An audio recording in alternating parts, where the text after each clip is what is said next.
Introducing Growth Guarantee Homes from MP Developers. Trust forever. எந்த சமையலும் ருசி தேடும் ரகசியம் ₹20. மாண்பு எதிர்கட்சி தலைவர் அவர்கள், பேரவைத் தலைவர் அவர்களே,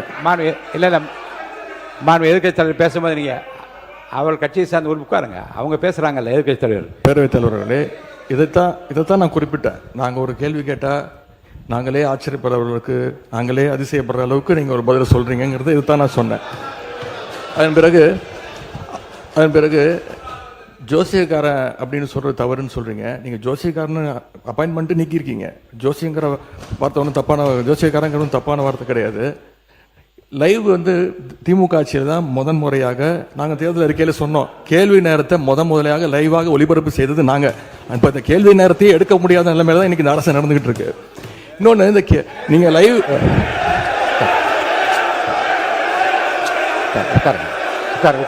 உட்காருங்க.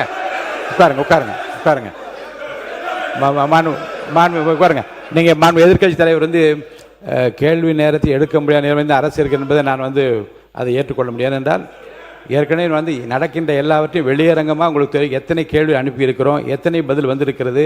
அந்த கேள்வி நேரத்தை நடத்த முடியாத நேரத்திலும் மாண்பு உறுப்பினர்களை 55 விதியின் கீழ் கொடுக்கப்பட்டிருக்கிற தீர்மானங்களை எல்லாம் இங்கே கேள்விகளாக கேட்டு கூட பதில் பெற முடியுமா என்று பார்க்கின்ற முறை இங்கே கடைபிடித்து வருகின்றோம். எனவே கேள்விகளை பெறுவதில் கால தாமதம் இருந்தாலும் கூட இப்போது பதில் வரப்பெற்றிருக்கு. நேற்று முன்தினம் கூட அறிவித்திருக்கிறேன். 10 கேள்விகளுக்கு பதிலாக 5 கேள்விகளாக எடுத்துக்கொள்கிறோம் என்று நான் அறிவித்திருக்கிறேன். எனவே எடுக்கப்படவில்லை. நீங்கள் சொல்வதெல்லாம் நான் ஒத்துக்கிறேன். நான் உங்களை குறை சொல்லவே இல்லை. உங்களை நாங்கள் பாராட்டுகின்றோம். உங்களுக்கு ரொம்ப பொறுமையாக எல்லாரையும் ஹேண்டில் பண்ணுறீங்க. அதை பற்றி நாங்கள் கவலைப்படல. நேரலை நாங்கள் செய்யவில்லை அப்படின்னு சொன்னாங்க. சட்டமன்ற வரலாற்றிலே முதன்முறையாக நேரலை செஞ்சது திராவிட மாடல் அரசு, எங்களுடைய தலைவர் அவர்கள் தான். கேள்வி நேரம் ஒவ்வொரு நாளும் 1.5 மணி நேரம் 10 கேள்விகள் எடுக்கப்பட்டு அனைத்து எதிர்கட்சி தலைவர், அப்போ இருந்த அண்ணா திராவிட முன்னேற்ற கழக உறுப்பினர் அத்தனை பேருக்கும் வாய்ப்பு கொடுத்தது எங்களுடைய தலைவர். அது லைவ் செய்யப்பட்டது. இப்போ நீங்கள் எல்லா நிகழ்ச்சியும் லைவ் பண்ணுறீங்க. இந்த பிரச்சனையை தான் உங்ககிட்ட சொல்கிறேன். லைவ் பண்ணுறதுனால என்னென்ன பிரச்சனைகள் வருது என்பதை உங்களோட கவனத்துக்கு கொண்டு வரேன். நீங்கள் அவை குறிப்பில் நீக்கிறேன் நீங்கள் நீக்கிட்டே இருக்கீங்க. ஆனால் எல்லாமே அங்கே ரீல்ஸாக மாற்றப்பட்டு அங்கே போய் கொண்டிருக்கிறது.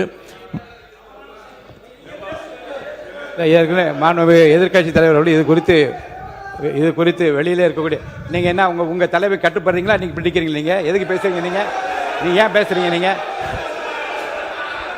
மாண்பு எதிர்கட்சி தலைவர் சொன்ன கருத்துக்கு ஏற்கனவே திராவிட முன்னேற்ற கழகத்தின் சார்பில் ஒரு மீடியா இங்கே நீக்கப்பட்டதை வைத்து அவர் சித்திரம் வெளியிட்டு கொண்டிருக்கின்றார்கள். அதை பற்றி உரிமை குழுக்கு அனுப்ப வேண்டும் என்று ஒரு கடிதம் கூட நீங்கள் கொடுத்திருக்கின்றீர்கள். அப்படி நீக்கப்பட்ட பிரச்சனை குறித்து எந்தெந்த மீடியாவில் வந்திருக்கிறதோ நீங்கள் கவனத்துக்கு கொண்டு வாருங்கள். அவர் மீது உரிமை குழு நிச்சயமாக அனுப்பி நடக்க வேண்டிய போய் இந்த அவையின் சார்பாக நான் தெரிவித்துக் கொள்கிறேன். அதன் பிறகு இந்த முதலமைச்சர் சொன்னது அந்த 3 ஃபைல்கள் இருக்கு. நான் எதுவும் சேலஞ்ச் எல்லாம் பண்ணல. நான் ஓப்பன் சேலஞ்சே பண்றேன். முதலமைச்சர் அவர்கள் தொடர்ந்து பார்க்கட்டும். யார் மீது நடவடிக்கை எடுக்க உண்மையாக குற்றச்சாட்டு ஆதாரத்தோடு இருந்தால் அவர் நடவடிக்கை எடுக்கட்டும். எனவே சினிமாவில் பஞ்ச் டைலாக் பேசுறதெல்லாம் சட்டமன்றத்தில் பேசல. நீங்க அப்படி பஞ்ச் டைலாக் இல்ல நீங்க இதுங்க நான் என்ன சொல்றேன், இதை நீங்க பேரவைத் தலைவர் இல்ல மாண்பு பாருங்க கருத்து இல்ல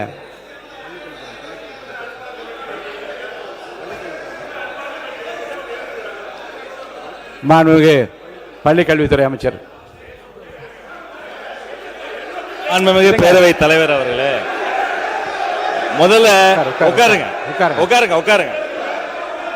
இந்த கேமரா டீம் சைடு கொஞ்சம் காட்டுங்க. ஏங்க மாண்புமிகு இல்லங்க ஆனரபிள் ஸ்பீக்கர் மூலமா ரெக்வெஸ்ட் இந்த கேமரா டீம் அந்த சைடு கொஞ்சம் காட்டுங்க. மாண்புமிகு முதலமைச்சர் கருத்து என்ன பண்றாங்க?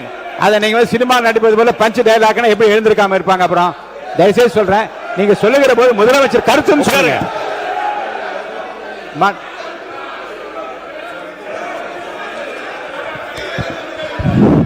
உட்காருங்க. நீங்க எங்க வரீங்க? நீங்க போங்க உள்ள இடத்துக்கு. நீங்க போங்க பதில், நீங்க போங்க முதல்ல. மாண்பு உறுப்பினர் கொஞ்சம் அமருங்க. எல்லாம் அமருங்க. இருங்க. நீங்க அமருங்க.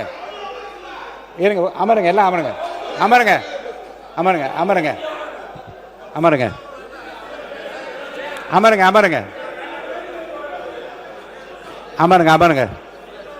மாண்பு உறுப்பினர் கொஞ்சம் அமைதியா இருங்க. வாய்ப்பு தரேன். உட்காருங்க.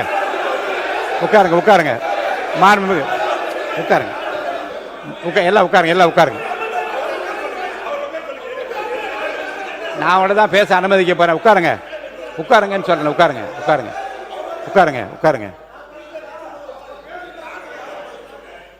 முடிங்க. நீங்க பேசி முடிக்கட்டும். நீங்க பதில் சொல்லலாம். உங்களுக்கு நான் பதில் சொல்ல அனுமதிக்கிறேன். உட்காருங்க. பேரவைத் தலைவர் வாயிலாக நான் கேட்டுக்கொள்வது, தயவு செய்து இந்த ஃபைல்ஸ் எல்லாம் சீக்கிரம் பிரிச்சு பாருங்க. ஏதாவது குற்றச்சாட்டு இருந்தா, அதில் ஆதாரம் இருந்தா, யாராக இருந்தாலும் அவர் மீது நடவடிக்கை எடுங்க. இந்த உருட்டல் மிரட்டலுக்கெல்லாம் திராவிட முன்னேற்ற கழக உறுப்பினர்கள் பயப்படுவதற்கான எங்களுக்கு தேவை கிடையாது. மாண்புமிகு உறுப்பினர்கள், இந்த சினிமா போல பஞ்சு டயலாக் என்பதெல்லாம் அவைக்குழு நீக்கப்படுகிறது. கருத்துக்கு பள்ளிக்கூடத்து அமைச்சர் பதில் சொல்லலாம். இப்போ மாண்புமிகு பேரவைத் தலைவர் அவர்களே, தமிழ்நாடு சட்டமன்றத்தில் நடக்கக்கூடியதெல்லாம் மக்களுக்கு தெரியணும். என்னென்ன யார் தொகுதி சார்ந்த பிரச்சனைகள் கேட்கறாங்க, அதுக்கு பதில் சொல்லணும். நேரலை தரும். நான் உங்க மூலமா ஒரு கோரிக்கை வைக்கிறேன். பேசுங்க.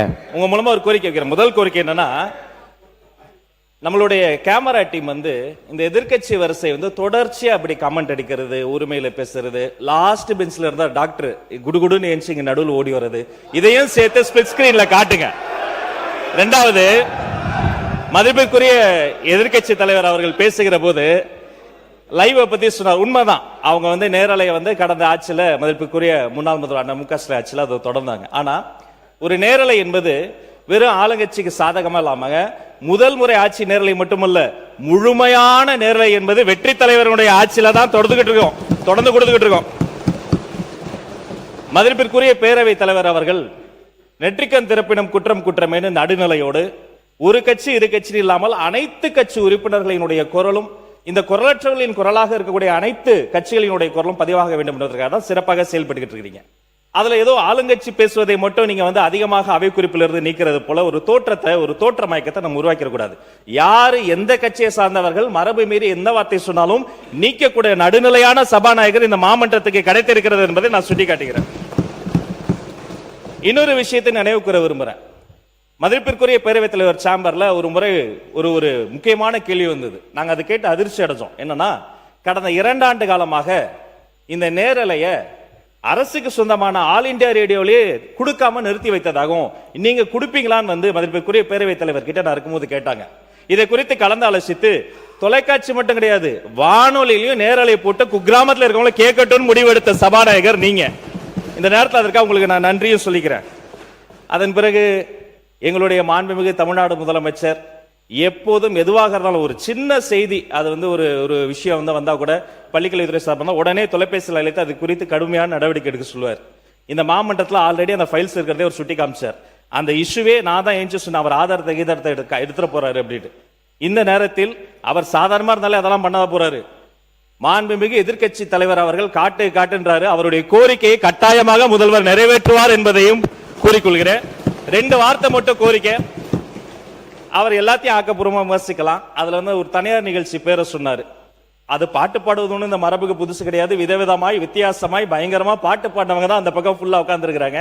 அதெல்லாம் அந்த தனியார் நிகழ்ச்சியினுடைய பேரையும் நம்ம நீக்கிடலாம். இவரை தான் நியமிக்கணும், இவரை நியமிக்க கூடாது. இந்த தொழில் உயர்ந்தது, இந்த தொழில் தாழ்ந்ததுலாம் கிடையாது. இது இன்க்ளூசிவ் கவர்மெண்ட், அனைவருக்கும் அதிகாரம், அனைவருக்குமான ஒரு விஷயம் தான் நேர்மையான முறையில் பை மெரிட்ல போயிட்டே இருக்குது. அதனால ஒரு குறிப்பிட்ட ஒரு விஷயத்தை மட்டும் சுட்டி காட்டுகிற பொழுது அது ஏற்புடையதல்ல. அது மட்டும் கிடையாது, இந்த சினிமாவில் வரக்கூடிய அந்த பஞ்ச்டேல் அதை கூட நீங்க அவை குறிப்பில் நீக்கிட்டீங்க. அதை போன்ற விஷயங்களை தவிர்த்து கொண்டு ஆக்கப்பூர்வமான கருத்துக்களை, அறிவுபூர்வமான சிந்தனைகளை அதை முன்வைத்து பேசினால் இந்த மாமன்றம் சிறப்பாக செயல்படும். உங்களுக்கு எங்களுடைய அத்தனை பேரின் சார்பில் ஒரு வாழ்த்துக்களையும் தெரிவித்துக் கொள்கிறேன். மிக சிறந்த சபாநாயகர் தமிழ்நாடு அரசியல் வரலாற்றில் இந்த மாமன்றத்தில் கிடைத்தது என்பதை பதிவு செய்கிறேன். எதிர்க்கட்சி தலைவர், பேரவைத் தலைவர், நான் உங்க சார்பா பேசிட்டு இருக்கேன். இப்ப நீங்க நீக்கிட்டீங்க, ஆனா இப்ப எல்லாம் லைவ்ல போயிடுச்சு. இப்ப அதுக்கு என்ன பண்ண போறீங்க? அது என்ன நடவடிக்கை எடுக்க போறீங்க? அதாவது லைவ் கொடுப்பதை நாங்க எதிர்க்கவில்லை, நாங்கள் பாராட்டுகிறோம். லைவ் நீங்க கொடுத்திருக்கீங்க, நல்ல முயற்சி, நாங்க பாராட்டுறோம். ஆனா அதுல இருக்கக்கூடிய பிரச்சனைகளை இங்க நான் சொல்றேன்.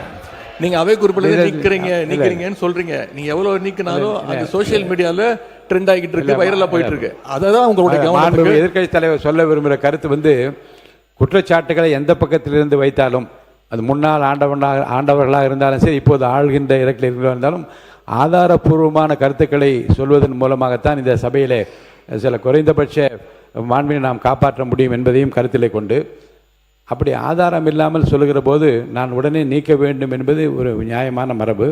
அதன்படி நான் நீக்குகிறேன்.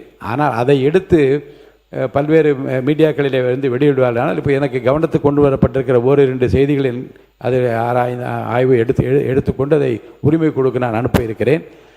இனி வருங்காலத்திலும் நீக்குவது என்பது என்னுடைய தனிப்பட்ட உரிமை. இந்த அவையினுடைய மாண்பை நான் காப்பாற்றியாக வேண்டும்.